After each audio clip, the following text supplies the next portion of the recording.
baiknya bisa disimpan dulu supaya fokus dan jangan membuat kegaduhan. Kemudian nanti kalau misal ada materi yang dirasa penting, kalian bisa mencatat karena nantinya bakal ada asesmen penilaian yang boleh mengandalkan internet. Untuk itu, nanti awalnya Ibu akan membahas tentang review balik ya, kilas balik mengenai materi yang pernah Ibu sampaikan, yaitu pertumbuhan dan perkembangan. Kemudian nanti Ibu baru masuk ke materi, menjelaskan sedikit ya. Baru nanti kita diskusi dan games gitu untuk penilaian. Kemarin kan Ibu udah jelasin mengenai pertumbuhan dan perkembangan makhluk hidup. Kalian masih ingat nggak? Masih ingat. Nah, pertumbuhan dan perkembangan pada makhluk hidup itu kan merupakan ciri dari makhluk hidup itu sendiri. Karena semua makhluk hidup itu pasti bertumbuh dan berkembang. Ada nggak makhluk hidup yang nggak bertumbuh dan berkembang? Enggak ya, makanya itu menjadi ciri dari makhluk hidup. Nah, materi yang akan disampaikan ini akan berkaitan erat dengan pertumbuhan dan perkembangan, yaitu masih merupakan ciri dari makhluk hidup sendiri, terkhusus pada manusia. Setelah mengalami pertumbuhan dan perkembangan itu, apakah si makhluk hidup tersebut langsung selesai atau langsung mati? Dia mengalami apa? Reproduksi untuk memberikan keturunan selanjutnya. Untuk itu, sistem reproduksi manusia ini kita pelajari bertujuan untuk supaya kalian ini paham mengenai bagian-bagiannya. Kan ada banyak banget tuh nanti dari sistem reproduksinya. Kemudian gak cuma kalian tahu aja tentang bagiannya, tapi kalian bisa tahu fungsinya tuh apa aja.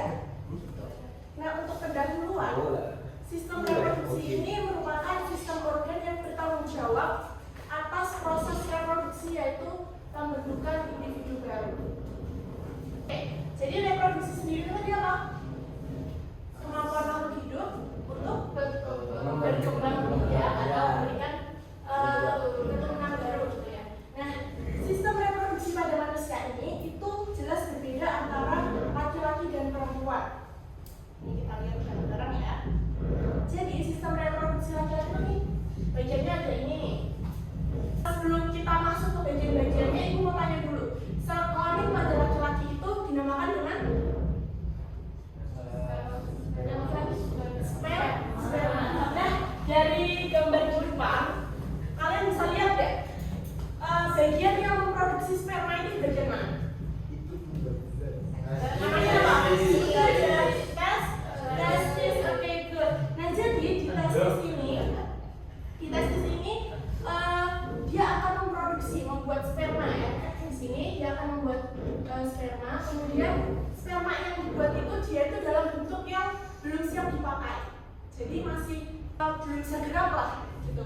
Nah, kemudian sama bagian yang menempel di testis ini yang berkaitan ini, nah itu namanya epididymis. Dia berfungsi untuk menampung sperma yang belum matang. Untuk apa? Supaya dia itu bisa digunakan. Jadi ditampung dulu nih sampai matang, baru sama saluran yang kecil ini namanya vas deferens. Dia itu akan mengangkut sperma yang telah matang yang siap digunakan itu ke uretra, tempat akhir sperma itu akan dikeluarkan.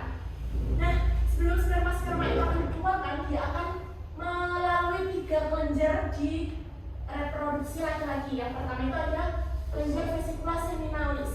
Nah, fungsi dari vesicula seminalis itu dia akan memberikan energi untuk si sperma untuk dia bergerak. Jadi kayak gini, kalau kendaraan dia kan nggak bisa gerak tanpa bensin. Nah, sama halnya dengan sperma. Sperma kalau nggak dikasih bensinnya itu namanya cairan fruktosa. Dia yang memberikan energi untuk si sperma bergerak supaya ekornya itu bisa bergerak. Nah, di vesicula seminalis selain memberikan energi, dia juga memberikan volume berupa air. Nah, air itu maksudnya kan sperma itu kan geraknya pakai ekor ya. Nah, kalau misal kita lihat yang sama halnya bergerak dengan ekor, pakai ekor, itu kan kayak ikan. Ikan kalau bergeraknya nggak di air, kira-kira kesulitan. Makanya di vesicula seminalis dia diberikan volume berupa air supaya nantinya dia bisa bergerak secara bebas. Nah, setelah itu dia bertemu dengan kelenjar prostat. Di kelenjar prostat itu sperma akan diberikan perlindungan perisai berupa sifat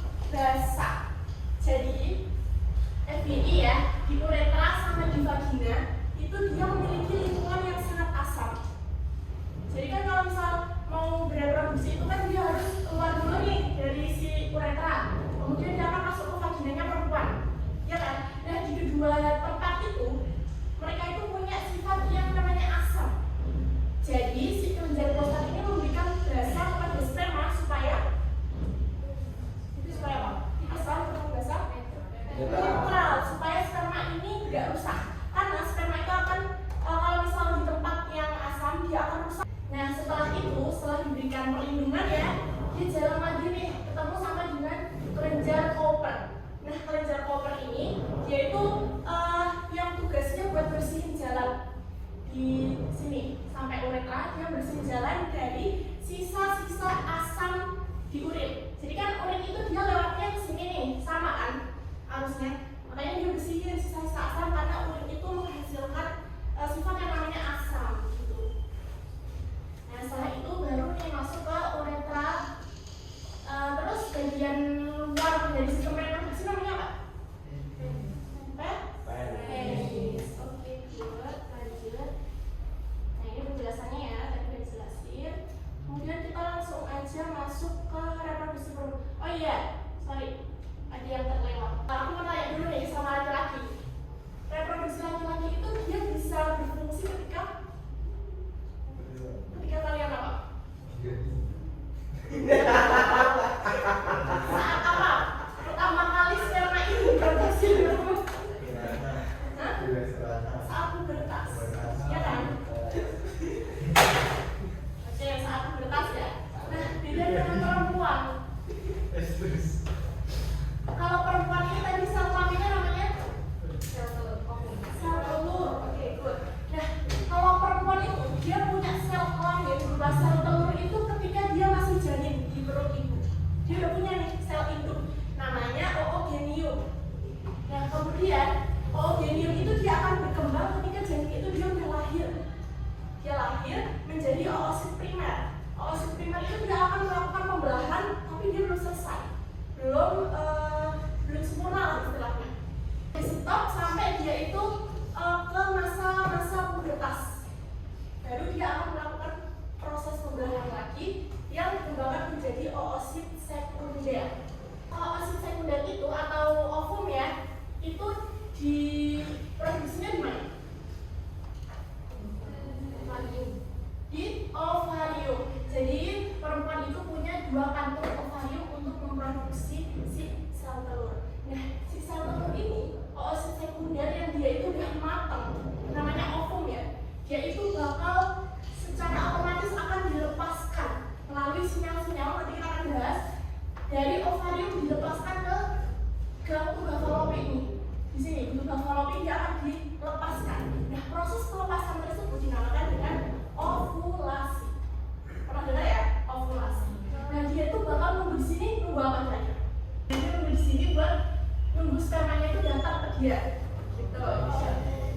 Nah, kita lanjut ke proses reproduksinya ya. Jadi kan sperma itu kalau misal mau masuk itu kan awalnya dari bawah ini, dari vagina. Nah, ini bagian yang tadi ibu sebutin yang sifatnya asam tuh di sini nih. Nah, ketika sperma mau masuk lebih dalam, dia akan melewati ini jalan yang sangat amat kecil, namanya cervix atau gerbang rahimnya. Nah, jadi kalau misal dia nggak pada masa ovulasi atau masa subur gitu ya, kurang lebih itu 14 hari sebelum wanita itu mengalami menstruasi. Nah, di cervix ini tuh ada namanya kelenjar. Kelenjar ini itu atau cairan ya. Cairan ini kalau misal nggak pada masa ovulasi atau nggak pada masa subur, dia itu akan bersifat kental. Jadi menghambat sperma untuk masuk. Terus kalau misal dia mau mudah untuk masuk, dia harus menunggu masa ovulasi. Karena cairan yang kental di awal ini, pada masa ovulasi dia akan otomatis mencair. Makanya si sperma bisa gampang masuknya. Makanya kita sering dengar kan kalau mau cepat hamil itu di masa-masa suburnya wanita gitu kan, pernah dengar ya? Nah, itu yang menyebabkan. Nah, terus ketika sperma itu masuk nih ke uterus, uterus ini rahim ya. Di rahim ini sperma ini akan diberikan 2 pilihan, antara belok kanan atau belok kiri. Nah, di sini si rahim itu dia nggak cuma tempat untuk lewat aja, tapi dia juga bantu si sperma karena di sini tuh kayak ada urat-urat halus yang bantu pergerakan si sperma untuk terus melaju.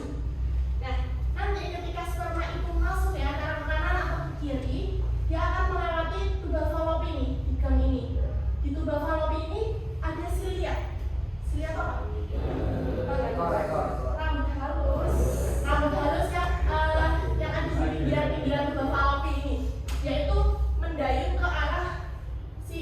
rahim. Nah, kenapa kok sperma bisa masuk, bisa sampai sini, sedangkan dia itu melawan arah sama si lianya? Kira-kira apa? Hah?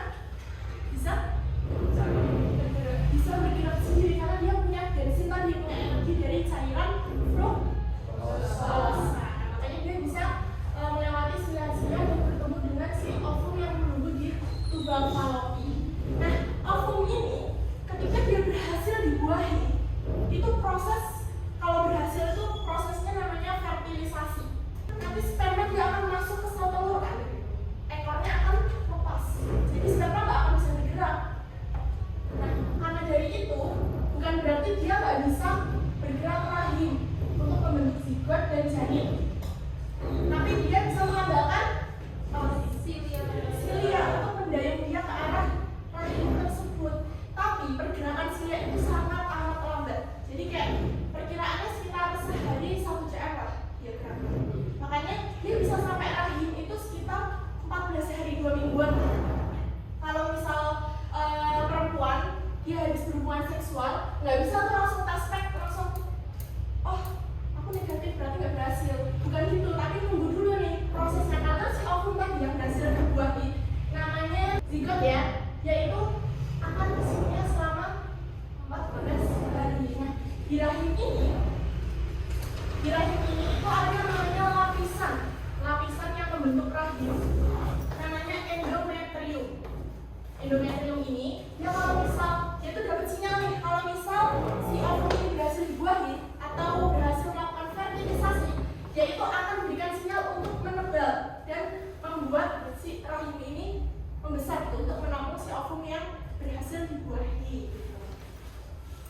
Nah, setelah itu ganti nih topiknya. Kalau tadi kan kalau berhasil dibuahi atau melakukan fertilisasi, kalau nggak berhasil kira-kira gimana? Kira-kira apa yang terjadi pada perempuan? Menstruasi. Kenapa sih kok bisa menstruasi kira-kira? Iya, dinding rahimnya tadi yang dia udah dapat sinyal untuk lebar, semakin tebal, dia bakal dikasih sinyal, oh itu nggak jadi dibuahin, nggak jadi ada proses fertilisasi atau udah hilang aja gitu. Makanya dia muruh sehingga membuat pendarahan di dinding rahim yang membuat perempuan menstruasi. Nah, kalau tadi kan pada perempuan pada laki-laki bagian luar organ reproduksi itu namanya penis. Kalau perempuan vagina kan di luar. No, di luar. Namanya vulva.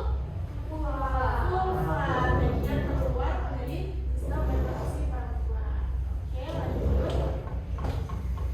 Nah, ini tadi ya, proses reproduksi merupakan proses dimulainya dengan pembuahan atau fertilisasi, yaitu peleburan antara sperma dan sel telur. Jadi antara sperma dan sel telur itu bertemu, namanya proses fertilisasi. Zigot akan menghasilkan pembuahan, akan berkembang menjadi embrio dan kemudian menjadi janin di dalam uterus atau dinding rahim. Nah, kita kan tadi bahas mengenai sinyal-sinyal yang membuat dia itu bergerak, organ-organ itu bergerak. Sinyal-sinyal yang diberikan itu namanya hormon. Jadi hormon itu adalah zat kimia yang berfungsi sebagai sinyal atau pesan dalam tubuh untuk mengatur berbagai proses penting termasuk proses reproduksi pada manusia. Nah, hormon ini itu diproduksi dan dilepaskan oleh kelenjar khusus ya, lalu dibawa melalui peredaran darah menuju organ atau sel organ. Nah, ini kita ada bahas hormon pada laki-laki dan perempuan. Nah, jadi pada laki-laki dan pada perempuan itu awalnya itu sama-sama dari otak ya. Dari otak itu dia ada bagian yang namanya hipotalamus. Nah, hipotalamus ini, kelenjar hipotalamus itu menghasilkan hormon yang namanya GnRH atau gonadotropin releasing hormone.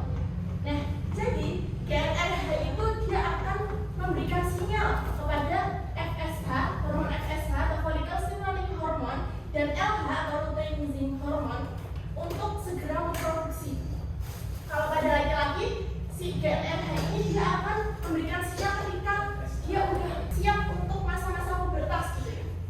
Nah, ini FSH dan LH itu letaknya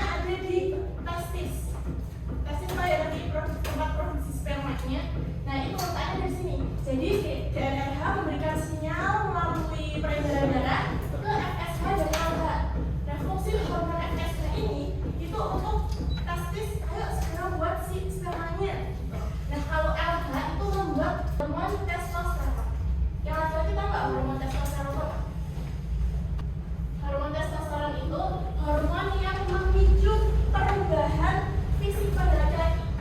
Jadi testosteron itu kan dia tumbuhnya pada yang laki-laki itu pubertas, makanya dia membuat perubahan pada fisik kalian. Misalnya kayak cabul, oke, terus suaranya, terus misal di badannya, gitu ya. Nah itu yang memicu itu ada hormon yang namanya testosteron. Kemudian testosteron juga untuk menjaga kesuburan. Nah hampir sama pada perempuan, gen RH dari otak atau dari hipotalamus dia akan memberikan sinyal kepada FSH dan LH untuk memproduksi estrogen dan progesteron. Nah estrogen dan progesteron ini dia itu hormon yang memicu atau mengatur dinding rahim. Jadi gini nih, tadi kan ibu bilang kalau misal ovulasi itu berhasil, si dinding rahim atau misalnya endometrium itu dia dikasih sinyal buat terus menebal. Nah sinyal itu diberikan kepada si estrogen dan progesteron yang melonjak naik, gitu. Makanya dia bisa memberikan sinyal tersebut. Nah kalau misal ovum tadi nggak jadi difertilisasi atau nggak bisa melakukan pembuahan, otomatis hormon estrogen dan progesteron ini dia akan melonjak turun.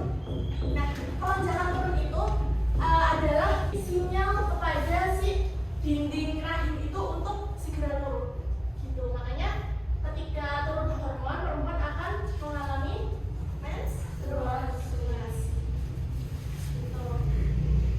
Nah selanjutnya ada kesehatan reproduksi. Kita sebagai manusia itu kan dianugerahi mempunyai sistem reproduksi yang alhamdulillahnya lengkap dan sehat ya insya Allah. Nah jadi karena kita punya anugerah itu, sudah sewajibnya kita manusia untuk menjaga kesehatan dan kebersihan untuk mencegah berbagai penyakit. Nah beberapa caranya itu, yang pertama of course yaitu menjaga kebersihan organ reproduksi, kemudian memilih pasangan hidup yang sehat, kemudian menunda pernikahan dan kehamilan di usia yang tepat atau matang, lalu melakukan pemeriksaan kesehatan secara teratur dan mencegah penularan penyakit menular seksual. Nah tadi kita udah tahu ya cara-cara gimana cara menjaga kesehatan organ reproduksi. Sekarang kita akan membahas gangguan ketika kita tidak menjaga kesehatan dan kebersihan tersebut. Nah contoh kelainannya itu ada infertilitas atau ketidakmampuan untuk memiliki anak. Biasanya sering disebut dengan mandul ya. Nah kemudian ada kanker testis yang ada pada laki-laki, kemudian kista ovarium, yaitu kista berisi cairan pada ovarium. Jadi di ovariumnya itu dia bakal ada kantungan yang berisi cairan sehingga menghambat produksi si sel telur. Itu biasanya ketika perempuan itu nggak menjaga pola makannya, makan junk food atau lain sebagainya gitu lah. Nah kemudian ada kanker serviks dan mioma atau tumor jinak pada uterus atau rahim. Nah dari materi yang ibu sampaikan, apakah ada yang masih bingung? Cukup? Sudah paham semuanya ya? Oke, kalau udah paham kita akan langsung aja bagi kelompok ya untuk asesmen penilaian. Kita berhitung dari 1 sampai 3, mulai dari Mbak kan 1. 3. Bu, saya izin Bu. Oh iya, betul. Iya. Lanjut. Mas Adi. 1, 2, 3, 1, 2. 3. Oke. Sebelum mengumpul, Ibu akan jelasin teknis permainannya. Nah, jadi nanti kan kalian di 3 kelompok itu ada anggota sekitar 3 sampai 4 ya. Nah, nanti kalian akan milih perwakilan kelompoknya. Ya kita anggap sebagai ketuanya lah. Nah, ketua ini akan menjadi perwakilan kelompok. Nantinya dia akan ditutup matanya menggunakan slayer ya. Dia akan ditutup matanya. Kemudian nanti anggota yang lainnya itu dia akan membantu si ketua ini untuk mengarahkan. Nah, jadi nanti ibu akan menempelkan atau menaruh soal-soal yang ada di ruangan ini. Nanti mohon kerjasamanya kalian untuk ke belakang dulu, menghadap ke belakang, duduk di belakang ya.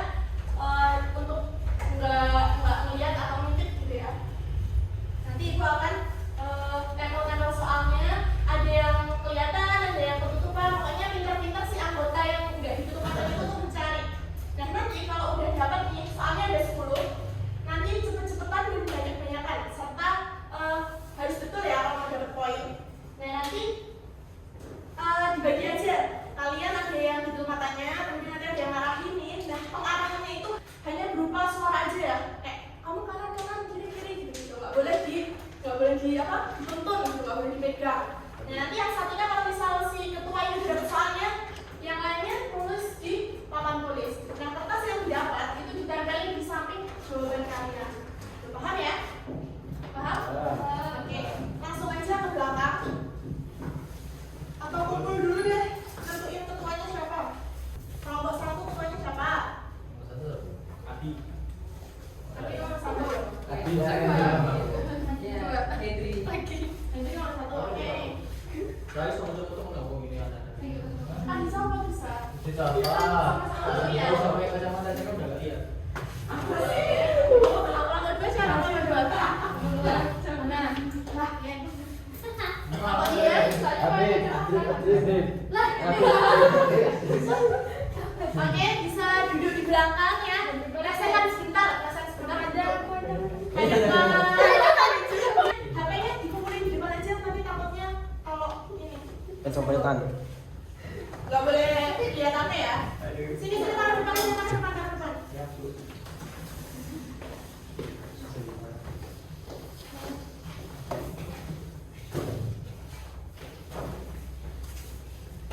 Udah, yang ditutup matanya.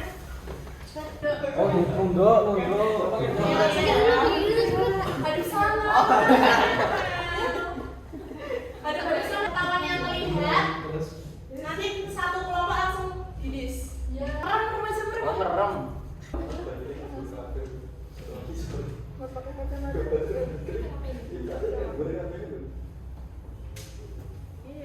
Iki merem kabeh kok. Kamu minus berapa sih? Merem semua.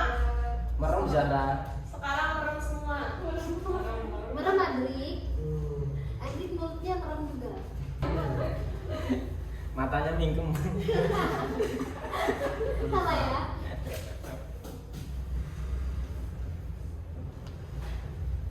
Bagus banget, aku udah pakai mantapnya, ayalah cuma bilis doang. Dia cuma merem-merem. Sabar ya, sabar. Setelah istirahat, Bu.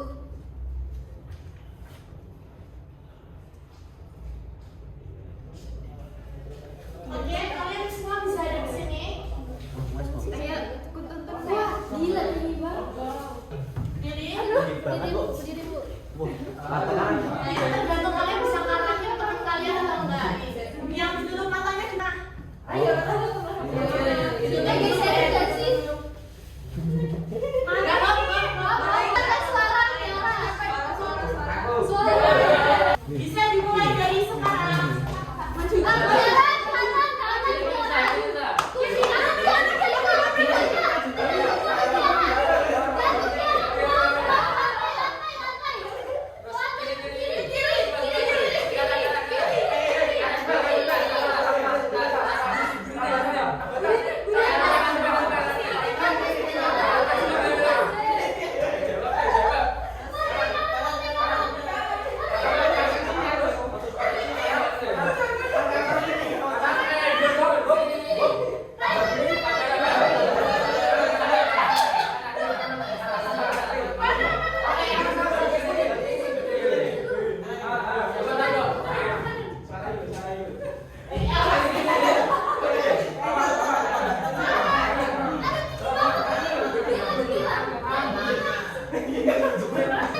Nomor 3 kan Bu?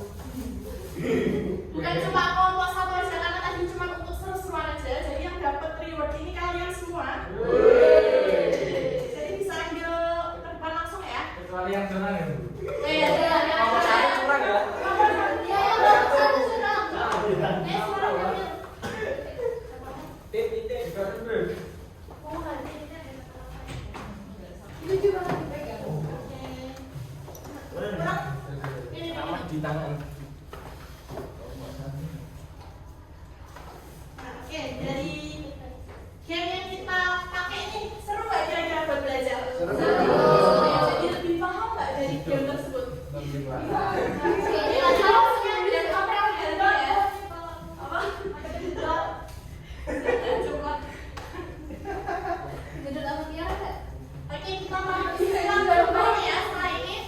Tadi kita sudah membahas tentang apa? Sistem Reproduksi. pada manusia. Manusia. Dan lagi tempat sistem reproduksi alat-alat reproduksinya itu sama atau beda? Atau laki-laki dan perempuan? Beda. Beda ya. Kalau perempuan itu menghasilkan satu, kalau laki-laki sperma. Dan hormon yang memicu pertama kali di otak itu namanya tadi apa? Iya, dari hipotalamus dia memproduksi. Iya, gonadotropin. Nah, oke, mungkin itu saja materi yang bisa Ibu jelaskan. Ibu harap kalian benar-benar paham dan mengerti ya. Selanjutnya Ibu berikan saran pada kalian untuk belajar lebih lanjut mengenai sistem ekskresi ya yang akan kita pelajari di materi selanjutnya. Nah, begitu saja.